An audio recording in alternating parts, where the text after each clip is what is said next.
ቅድሚ ሔዋን ዝነበረት ቀዳመይቲ ሰበይቲ ኣዳም ተባሂላ እትግለጽ ሌሊት መን እያ? ታሪኻ ኸ ካበይ ዝምንጩ? ብዛዕባ ዝነገር ዘኸ መጽሓፍ ቅዱስ እንታይ ዝብለና? ሰላም ንዓኩም ሰብርሕኩም ቀረባን ተኸታተልቲ ናይ ባልሸሻይ ቲዩብ ከመይ ትህልው? እምበኣርካስ ንሎም መዓልቲ ሒዘልኩም መፅእ ዘለኹ ሌሊት እትበሃል ቀዳመይቲ ሰበይቲ ኣዳም ከም ዝነበረት እትግለጽ መን እያ? ታሪኻ ካበይ ዝምንጩ? ብዛዕባ ዝነገር ዘኸ መጽሓፍ ቅዱስ እንታይ እዩ ዝብለና? ሕፅር ኣቢለ ክገልጸልኩም ክፍትነ ክሳዕ መወዳእታ ምሳይ ክትጸንሑ ብኽብሪ ዕድመኩም። ሌሊት ማለት ብቋንቋ ዕብራይስጥ ኮይኑ ካብታ ላይል እትብል ቃል ዝመጸት ኮይኑ ትርጉሙ ከዓ ለይቲ ማለት እዩ። ሌሊት ዝብል ስም ብዙሕ ትርጓሜታት እኳ ደኣ እንተሃለዎ ገለ ካብቲ ትርጉማቱ ከዓ ሌሊት ማለት ናይ ጸልማት ጓል ኣንስተይቲ፣ ናይ ለይቲ ጋኔን፣ ናይ ለይቲ ፍጥርቲ ማለት እዩ። እዚ ታሪክ እዚ ኣብ ማእከላይ ክፍለ ዘመን ካብ 8ይ ክፍለ ዘመን ክሳብ 10ይ ክፍለ ዘመን ጽሑፍ ወይ ከዓኒ ኣፈ ታሪክ ናይ ኣይሁዳውያን እዩ። ኣብዚ ታሪክ እዚ ከዓ ሌሊት ከም ቀዳመይቲ ሰበይቲ ኣዳም ከም ዝነበረት እዩ ዝእመን። መጀመርታ እግዚአብሔር ኣምላኽ ንኣዳምን ንሌሊትን ብማዕረ ካብ ሓደ ሓመድ ከም ዝፈጠሮም እዮም ዝገልጹ። እግዚአብሔር ንሌሊት ክፈጥራ ከሎ ከም ሔዋን ካብ ስጋ ኣዳም ኣይኮነን ፈጢርዋ፣ ማዕረ ኣዳም ገይሩ ካብ ሓደ ሓመድ ንክልቲኦም ብማዕረ ከም ዝፈጠሮም እቲ ታሪክ ዝገልጽ። ብድሕሪ እዚ ከዓ ኣዳምን ሌሊትን ብሓንሳእ ክነብሩ ጀሚሮም፣ ነገር ግን ኣይሰማምዑን ነይሮም። ኩሉ ግዜ ብዙሕ ግዜኦም ዝካትዑ ነይሮም። እቲ ታሪክ ከም ዝገልጾ ከዓ ሌሊት ዘይከም ሔዋን ንኣዳም ምእዛዝ ከም ዝኣበየት እዩ። ክልቲኦም ብተመሳሳሊ መንገዲ ኣምላኽ ብማዕረ ስለ ዝፈጠሮም ሌሊት ከዓ ማዕረ ኣዳም መሰል ክህልዋ ኣብ ትሕቲኡ ክትግዛእ ኣይደለየትን። ኣብዚ ታሪክ ናይ ኣይሁዳውያን ከም ዝገለጽዎ ከዓ ኣዳም ኣብ እዋን ፆታዊ ርክብ ንሌሊት ኣብ ትሕቲኡ ክድቅስ ይደልያ ነበረ። ነገር ግን ሌሊት በዚ ነገር እዚ ኣይተሰማማዓትን፣ ኣብ ትሕቲ ኣዳም ክድቅስ ኣይደለየትን፣ ኣብ ትሕቲኡ ከዓ ምድቃስ ተኣብዮ። ኣነ ንስኻን ማዕረ ኢና ብተመሳሳሊ መንገዲ ስለ ዝተፈጠርና ኣነ ኣብ ትሕቲኻ ኣይድቅስን ምብባል ኣብ ትሕቲኡ ምድቃስ ተኣብዮ። ሌሊት ኣብ ፆታዊ ርክብ ጥራይ ዘይኮነት ማዕርነት ደልያ ኣብ ዓብላልነትን ኣብ ምቁፅፃርን ኣብ ሓላፍነትን እያ ማዕረ ኣዳም ክትከውን ደልያ። ናይ ምምራፅ መሰል ከም ዘለዋ ስለ ዝኣመነት ንነብሳ ማዕረ ኣዳም ደኣንበር ትሕቲ ኣዳም ክትቆፅራን ክትሪኣን ኣይደለየትን። እዚ ድሌታታ ከዓ ብዓይና ኣዳም ከም ዓመፀኛ እዩ ኣቁፂርዋ። ብድሕሪ እዚ ከዓ ክልቲኦም ስምምዕ ተሳኢኖም ብቐልፃሊ ይካትዑ ነይሮም። ኣብ መወዳእታ ከዓ ሌሊት ናይቲ ሓይሊ ዝህባ ዝነበረን ምስጢራዊ ስም ኣምላኻ ስም ፀዊዓ ነፊራ ካብ ገነት ትኸይድ ንኣዳም ገዲፋቶ።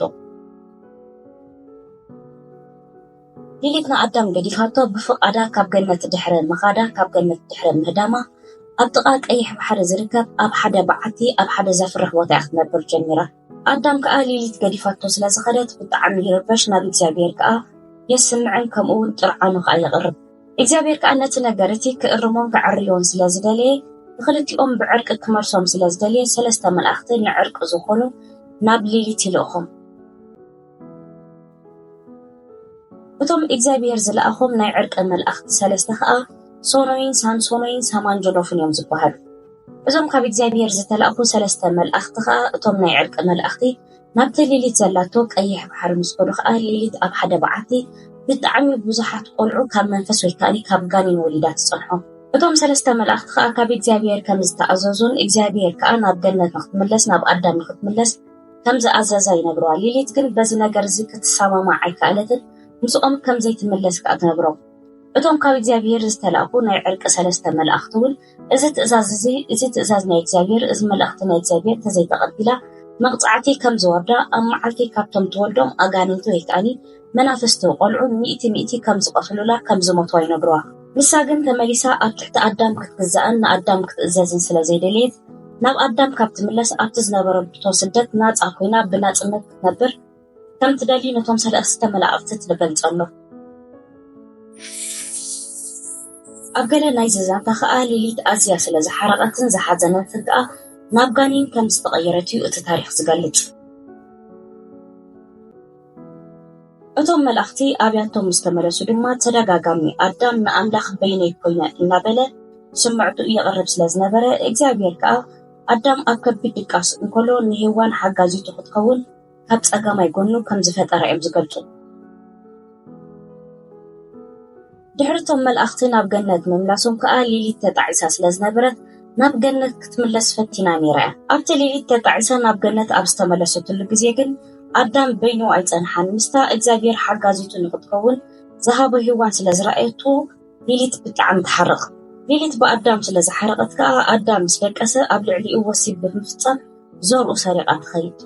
ከምኡውን ንብዙሓት ደቂ ተባዕትዮ ስጋ ለበስ ደቂ ተባዕትዮ ምስ ደቀሱ ኣብ ግዜ ሕልሞም ምስ ሓንቲ ጓል ኣንስተይቲ ፆታዊ ርክብ ይፍፅሙ ልክዕ ምስኦም ከም ዘላ ልክዕ ብኣካል ይፍፅሙ ከም ዘለው ኮይኑ ዝስምዖም ደቂ ተባዕትዮ እዚ ነገር እዚ ኣብ ልዕሊኦም ትፍፅሞ ሌሊት ምዃና እዩ ዝንገር። ሌሊት ከዓ ልክዕ ከምቲ ንኣዳም ብሕልሙ ምስኡ ተረኺባ ዘርኡ ሰሪቃ ዝኸደት ልክዕ ንኣዳም ዝረኸበት ኮይኑ ስለዝስምዓ ምዝተፈላለዩ ስጋ ለበስ ዝኾኑ ደቂ ተባዕትዮ ምስኦም ብምድቃስ ብሕልሚ ዘርኦም ሰሪቃ ከም ትኸይድም ኣይሁዳውያን ዝገልጹ። ብተወሳኺ ከዓ ንደቂ ተባዕትዮ ግብሪ ሕቡእ ንኽፍፅሙ ዘርኦም ናብ መሬት ንኸፍስሱ ኮንትሮል እትገብሮም እትደፋፍኦም ንሳ እያ። ከምኡ ትገብሮም ምክንያት ኢሎም ዝገልጽዎ ከዓ ንኣዳም ዝረኸበቶ ኮይኑ ስለዝስምዖም ዘርኦም ናብ መሬት ክደፋእ ከሎ ክትሪኦ ከላ ሕና ዝፈደየት ኮይኑ ስለዝስምዓ እዮም ዝብሉ። ብተወሳኺ ሌሊት ትእዛዝ ኣምላኽ ብዘይ ምኽባራ በቲ ዝተውሃባ መቕፃዕቲ ኣብ መዓልቲ 100 ኣጋንንቲ ደቃ ይሞትዋ ነይሮም። ናይዚ ዝተውሃባ መቕፃዕቲ ከዓ ሕነ ንምፍዳይ ከዓ ኣብ ልዕሊ ደቂ ሰባት ደቂ ተባዕትዮ ህፃናት ሓደሽቲ ዝተወለዱ ትሕቲ 8 መዓልቲ ደቂ ኣንስትዮ ከዓ ሓደሽቲ ዝተወለዳ ትሕቲ 20 መዓልቲ ዝኾኑ ተቐትል ኢሎም ስለዝሓልፉ ክሳብ ዘን መዓልታት እዚአን ዝሓልፋ ኣይሁዳውያን ፍሉይ ጥንቃቄታት እዮም ዝገብሩ። ሌሊት ሓደገኛ መንፈስ ተባሂላ ስለትፍራሕ ዝነበረት ሰባት ንባዕሎምን ንደቆምን ካብ ጥንቲ ጀሚሮም ካብ ሌሊት ንምክልኻል እቶም እግዚአብሔር ዝለኣኾም ናይቶም 3 መላእኽቲ ኣስማት ኣብ መንደቆም ኣብ ገዝኦም ብምስቃል ካብ ሌሊት ክርሕቑ ይፍትኑ ነይሮም። ከምኡ መግበሪኦም ምክንያት ከዓ ሌሊት ነዞም 3 መላእኽቲ ትፈርሖም ኢሎም ስለዝሓስቡ እዮም። ብድሕሪ እዚ ሌሊት ንኣማኢት ዓመታት ከም ጸልማት ከም ሓደገኛ ኣምላኽ ዘይትእዘዝን ቆልዑ ትጎድእን ደቂ ተባዕትዮ ተስሕትን ጋኔን ምዃና እዩ ታሪክ ዝገልጽ። እዚ ክነግረኩም ፀናሕኩ ታሪክ ናይ ኣይሁዳውያን ብዛዕባ ዝነገር ዘኸ መጽሓፍ ቅዱስ እንታይ ይብለና? መጽሓፍ ቅዱስና ዝገልጾ ብዛዕባ ኣዳምን ሄዋንን ኣብ ዘፍጥረት እዩ። ኣብ ዘፍጥረት ከዓ እንታይ ይብለና? ኣብ ዘፍጥረት ምዕራፍ 2:7 ሽዑ እግዚአብሔር ኣምላኽ ንሰብ ካብ ሓመድ ምድሪ ፈጠረ፣ ኣብ ኣፍንጭኡ ድማ ትንፋስ ህይወት ኣተንፈሰ፣ እቲ ሰብ ድማ ህያው ፍጡር ኮነ። እዚ ኣፈጣጥራ ናይ ኣዳም።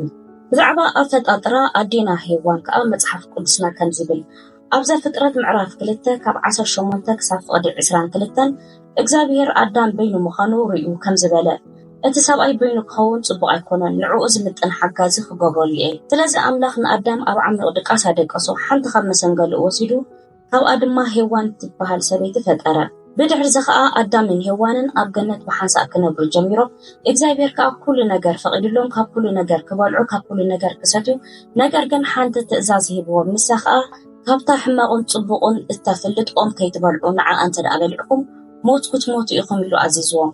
ኣብ ዘፍጥረት ተመን ተባሂሉ ዝግለጽ ከዓ ብቋንቋ ቤተክርስትያንና ከዓ ሰይጣን ተባሂሉ ዝትርጎም ከዓ ናብ ኣዴና ሄዋን ብምምጻእ ካብታ እግዚአብሔር ከይትበልዑ ኢሉ ዝኣዘዞም ኦም እንተ ደኣ በሊዓ ከም እግዚአብሔር ለባም ከም ትኸውን ይነግራሞ። ንሳ ከዓ ብኡኡ ተሰሓሒታ ብኡኡ ተጋግያ ካብታ ዕፅ በሊዓ ክንሳ ጥራሕ ዘይከነቱ ንኣዳም እውን ትህቦ ኣዳም እውን ይበልዕ። ብድሕሪ እዚ ከዓ ዕርቃኖም ከም ዘለዎ ወይ ከዓኒ ሕፍረቶም ይግለጽ።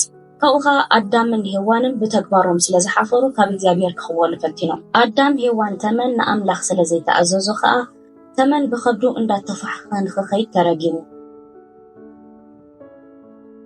ሄዋን ከዓ ኣብ ሕርሲ ቃንዛ ከም ዘጋጥማን ኣብ ትሕቲ ስልጣን በዓል ቤታ ከም ትነብርን ተነጊርዋ። ንኣዳም ከዓ መሬት ከም እትርገም ብሂወት ንኽትነብር ኣበርቲዑ ክሰርሕ ከም ዘለዎ ከዓ ተረጊሙ።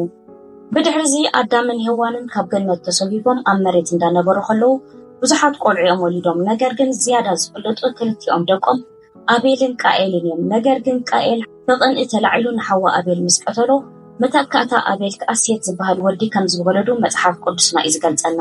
እዚ ማለት ከዓ ብዛዕባ ዛ ሌሊት እትበሃል ቀዳመይቲ ሰበይቲ ኣዳም ተባሂላ እትግለጽ መጽሓፍ ቅዱስና ኣብ ዘፍጥረት ወልሓንቲ ኢሉ ኣይነግረናን እዩ። ኣብዚ ናትና መጽሓፍ ቅዱስ ኣብ ዘፍጥረት ንዓና እንታይ ኢሉ ዝምህረና? ንኣዳም ሓንትን እንኮን ዝነበረቶ ሰበይቲ ሄዋን ምዃና ጥራሕ እዩ። እዚ ማለት ከዓ ኣብ ዘፍጥረት ሙሉእ ብሙሉእ ሌሊት ዝብል ስም ዝተጠቕሰ የለን። ንዓና መጽሓፍ ቅዱስና ዝምህረና ናይ መጀመርታ ፍጥረት ኣዳም ሰበይቱ ሄዋን ምዃና ጥራሕ እዩ። ብሓፂሩ መጽሓፍ ቅዱስና ንዓና እዚ ነገር እዚ ኣይነገረናን፣ እዚ ነገር እዚ ኣይመሃረናን ማለት እዩ። ናይሎ ማዓልቲ መደብና ነዚ ይመስል ነይሩ ነዛ ቪድዮ እዚኣ ተዳእፈቲኹማ ላይክ ብምግባር ብተወሳኺ ከዓ ቆራሪፅኩም ድዩ ገለ ጌርኩም ድዩ ሸር ግበርዋ ናብ መሓዝትኩም ናብ ኣዕሩኽቲ እናፈተትኩም ብተወሳኺ ከዓ ነዛ ቪድዮ እዚኣ ትሪእዋ ሰባት ሓደሽቲ ፋሚሊ ናብዛ ገዛና ተዳእመፂኹም ከምቲ ልሙድ ሳብስክራይብ ኣይትረስዑኹም ኣብ ቀፀላ ንክንራኸብ ፅባሕ ብካልእ መደብ ብካልእ ትሕዝቶ የራኽበና ሲቲሞሮ ኣብ ኣፍ ደገ ኢልፈሮ ባይ